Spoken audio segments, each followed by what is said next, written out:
mga inday-duday dyan. Ayan, laba-laba po tayo. Ito mga kamay ko, marami ng sugat. Ayan, oh, sugat.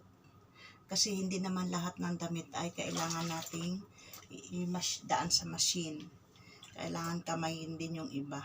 Lalo na yung mga panlakad. Kaya kailangan laba-laba po tayo. Lalo na ito mga galing mga dala nila po galing sa ibang bansa. May mga mancha.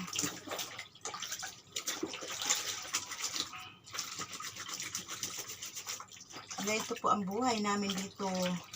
Buhay ng mga inday. Ganon din sa sariling bahay at saka dito magtrabaho. Ganon din po.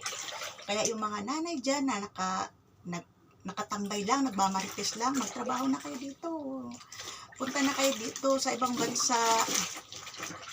Kung wala naman kayong pinagkakakitaan at ayaw nyo magtrabaho dyan sa Pinas. Diskarte lang nanay. Tiis, sakripisyo. Hanggat may lakas tayong binibigay si God sa atin, kailangan natin gamitin sa tama, guys. Kailangan natin gamitin sa tama. Alam mo yun, yung lakas. Huwag natin sayangin yung lakas. Kailangan po natin pahalagahan lahat ng lakas ng Panginoon na ibinibigay sa atin.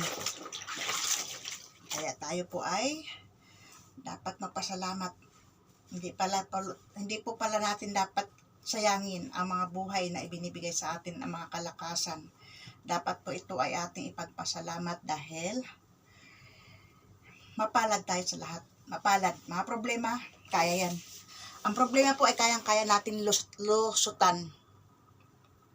Lalo na mga tulad namin, mga inday, ayan. Kayang-kaya pong labanan yan. Kung paano kami nakikipagsapalaran dito. Yan, kung paano nakikipagsapalaran, nakikibaka na hindi namin tiyak kung ano ang kapapuntahan namin. But sa ngayon po, thankful po ako. Kahit paano okay naman yung amo ko. Kaya, thank you talaga kay God. Lakas loob lang po, laban lang.